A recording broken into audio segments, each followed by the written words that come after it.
Guys यो चाहिँ के होला श्रेयाले यस्तो मेहनत गरेर अनबक्सिङ गर्दैछ त्यो हेर्नुको लागि चाहिँ तपाईँ मेरो यो भिडियो लास्टसम्म हेरिदिनु पर्यो है। यो चाहिँ के चाहिँ होला यो चाहिँ एक्चुअलमा हाम्रो भाइले मगाएको हो अनलाइन तर के चाहिँ छ यहाँनिर कुनै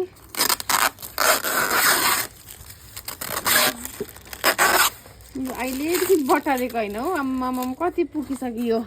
यस्तोहरू पनि यहाँ हेरिहाल्नु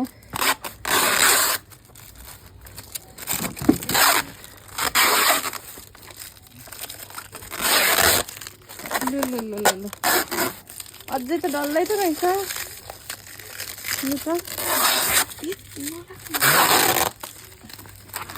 यो अब चाहिँ खोलिदिनु आँटिसक्यो खोल्यो टेन्टरेन के हो यो चाहिँ गाइस यो चाहिँ तपाईँहरूले देखिहाल्नु भयो के होला भनेर है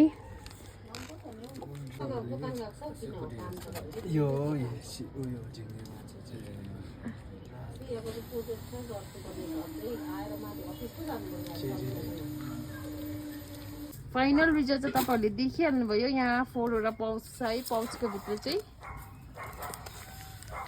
माछा छ गर्दा